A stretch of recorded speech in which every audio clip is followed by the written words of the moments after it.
Salam! Muito bom a gente estar aqui em mais um vídeo para tratar de algumas questões culturais do Oriente Médio. E hoje nós queremos falar sobre namoro e casamento. Certamente um aspecto cultural completamente diferente do que a gente vive aqui no Ocidente.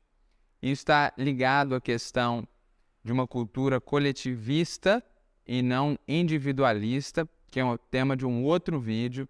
Mas eu quero falar um pouco para vocês sobre como que funciona esse aspecto dentro da cultura. Primeiro, eu preciso fazer a ressalva e ser justo e dizer que essas questões relacionadas a casamento, família, no Oriente Médio, os padrões, os princípios gerais que eu vou apresentar aqui são os mesmos. No entanto, existem peculiaridades, particularidades de região para região, de país para país. Existe um outro vídeo onde nós vamos falar sobre a questão da organização social e em algum desses países existe um conceito de tribos. Então isso também influencia para que haja diferenciações. Então eu vou falar sobre como era o trâmite, o rito dentro do país onde eu me encontrava e certamente eu vou abordar um aspecto entre outros que são possíveis dentro do mesmo espectro. De toda forma, eles se parecem muito entre si, essas formas ligeiramente distintas, e são muito diferentes do que a gente vê aqui no Ocidente, você vai perceber. Primeiramente, é importante você saber que o árabe, que é o idioma oficial ali no norte da África, no Oriente Médio, você vai perceber que o árabe, que também é importante porque é a língua oficial do Islã, da religião, que não está só no Oriente Médio e norte da África, mas é majoritária em 49 países do globo e está presente em quase todos eles. Na língua árabe não existe uma palavra efetiva para namoro. Isso é muito interessante porque mostra essa relação da língua com a cultura. Então, uma reforça a outra, uma ensina sobre a outra.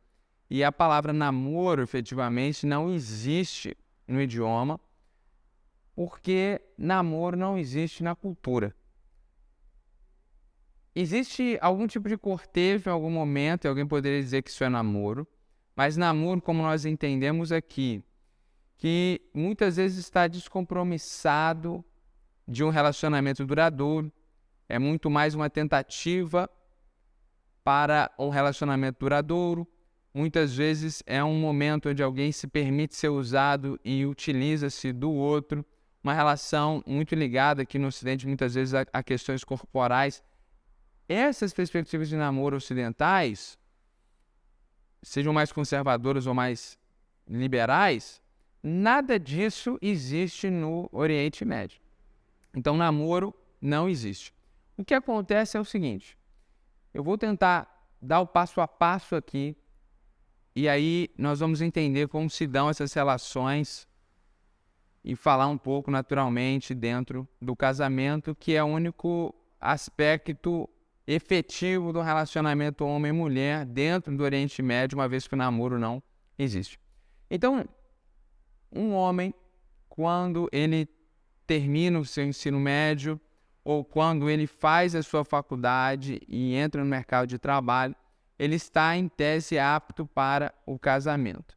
Só que existe algo muito importante na cultura que é o dote, que é um valor que esse homem vai pagar à futura esposa. Muitas vezes a gente tem essa ideia que o dote é pago à família, talvez em alguns lugares até seja, mas ali onde eu estava, é pago à futura esposa.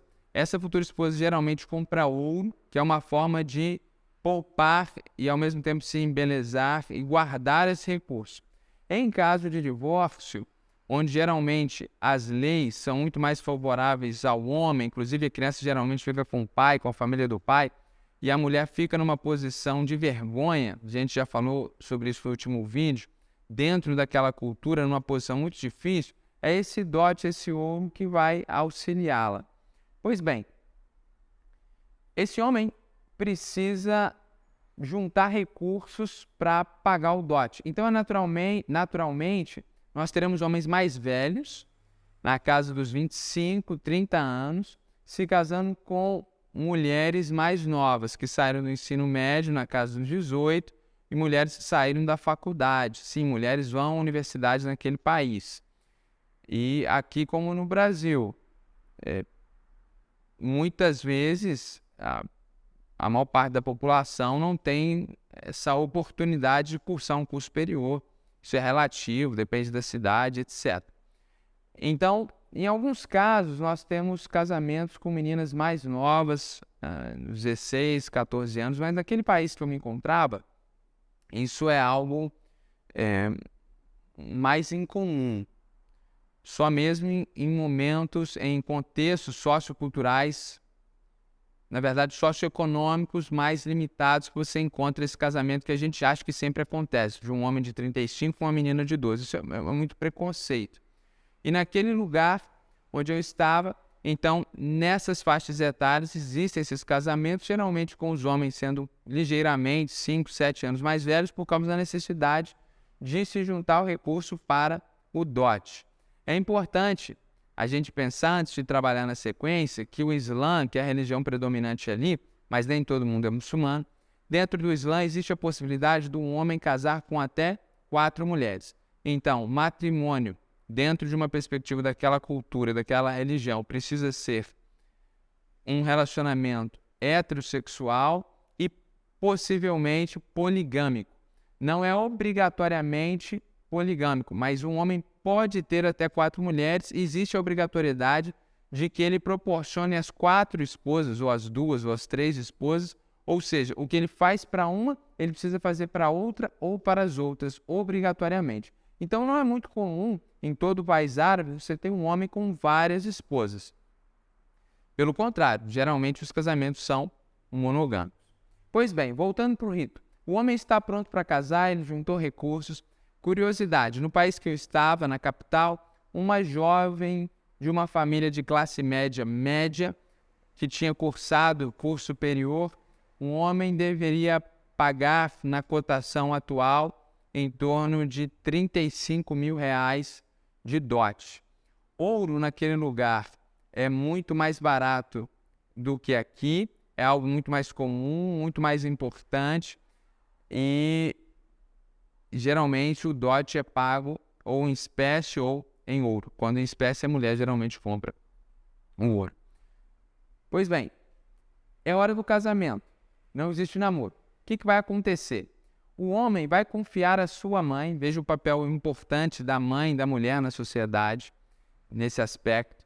A mãe vai procurar um casamento para o filho. Então, ele vai olhar entre o clã, primas, ela vai olhar entre amigas e vizinhas, ela vai olhar indicações de amigas e procurar uma jovem que esteja na idade de casar e que a família esteja procurando um casamento. Ligações são feitas, o WhatsApp é utilizado, essas conexões são feitas e quando se encontra uma possível esposa, por notícias e informações, é convidada essa moça com a sua mãe, se ela tiver irmãs, essas irmãs virão até a casa desse jovem. Esse jovem homem não estará presente e haverá ali um café da tarde para essas mulheres se conhecerem. Havendo uma compatibilidade de ambos os lados, essa mãe do jovem homem irá deixar claro a intenção de que haja um início de um processo de rito visando um casamento entre as duas partes, e a família da jovem menina, da jovem mulher, ela tem a oportunidade de dizer se tem interesse ou não. Ela dizendo que tem interesse, agora as famílias vão combinar um momento de que haverá um encontro das famílias nucleares. Lembrando que geralmente se tem muitos irmãos, muitos filhos naquela cultura, e haverá ali um jantar onde a família da futura noiva, junto, pai, mãe, as pessoas que vivem na sua casa, os irmãos, talvez um avô, uma avó, eles estarão visitando a família do futuro noivo. Haverá ali um grande banquete, um grande jantar, e, primeiramente, esse jovem, vendo essa jovem, os homens ali conversando juntos. É importante pensar que nesses banquetes, geralmente, há poucas oportunidades de homens e mulheres estarem juntos. Geralmente, as casas, os apartamentos possuem 2 salas, existe um afastamento. Então, há momento de proximidade, há momento de distanciamento. Mas esses 2 jovens muito dificilmente estarão juntos, sozinhos no ambiente, mas sempre ali naquele ambiente com tantas pessoas. Ao findar desse jantar, essa família do homem aponta uma continuidade do interesse no matrimônio ou não. E aí, mais uma vez, essa família da jovem, essa jovem, junto com a sua mãe, com o seu pai, vai responder, geralmente através de ligações, geralmente as mães conversando e fazendo essa diplomacia. Essa mãe da menina vai dar uma palavra final se deseja ou não o casamento. As 2 famílias acordadas, o próximo passo é interessantíssimo. Ali onde eu vivia, há muitos lotes dentro dos bairros, grandes espaços de terra, que estão ali para que, em momentos como esse, em outros momentos que a gente pode falar em outros vídeos, sejam armadas grandes tendas, alugadas cadeiras, e ali existe uma grande reunião. Então, todos os homens da família do jovem noivo e todos os homens da família da noiva, eles vão se encontrar. Quando nós falamos de todos os homens, nós estamos falando do pai, dos irmãos, dos tios, do avô, muitas vezes do tio-avô, e às vezes existem reuniões de 50, 100, 150, 200 homens. O pai, o avô e o noivo, assim como o pai e o avô da noiva, eles se assentam juntos no centro dessa grande reunião e eles discutem os termos desse casamento. Qual é o valor do dote, quais são as expectativas, e tudo é acordado num grande contrato. Então, por exemplo, se essa jovem está cursando a universidade, fica garantido nesse contrato que ela tem o direito de terminar a faculdade. Muitas vezes é acordado se a mulher terá liberdade para trabalhar ou não, que isso é uma questão muito discutida dentro daquela cultura, não existe a liberdade que existe aqui no Ocidente, e questões concernentes à vida matrimonial. Chegando a um acordo, existe ali uma celebração, e aí é marcada uma festa de noivado. E esse noivado é diferente daqui porque ele já é efetivamente um casamento.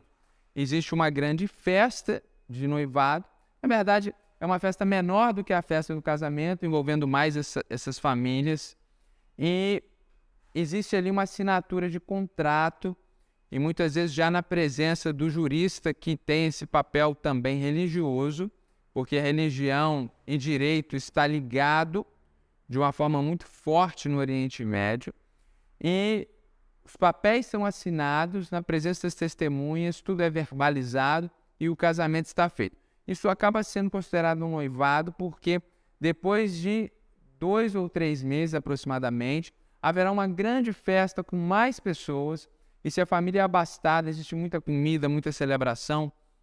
Antes disso, inclusive, há uma festa só da moça com as amigas, só do jovem homem com os amigos. E essa grande festa, se há recursos, ela é muito abastada. Se não há recursos, ela é com água, geralmente um copo numa mesa e todo mundo bebe nesse mesmo copo, e um bolo no final, uma comida no final, um prato típico no final, mas a celebração não deixa de acontecer. E nessa grande festa, após essa grande festa, após essa efetivação do casamento, nessa celebração social, é que esses 2 irão morar juntos, numa casa própria ou alugada, preparada, inclusive com mobília preparada, pelo jovem homem que tem a responsabilidade não só do dote, mas tem a responsabilidade também nesse aspecto e nessa questão de ser o provedor. Então, esse casal inicia a sua vida. Quando tiverem filhos, adquirirão honra para si. Quando tiverem um filho homem, essa honra aumenta ainda mais. E eu me lembro quando a minha esposa perguntou para uma amiga dela: você não se sente mal por não ter a opção de fazer essa escolha? Porque aqui no Ocidente nós temos essa ideia, isso é muito ruim, que a mulher vai ser infeliz, que ela não teve a oportunidade de decidir que ela ia amar. E a resposta foi muito interessante. Bom, isso não faz sentido nenhum. Eu vou amar o meu esposo, o esposo que Deus escolheu para mim.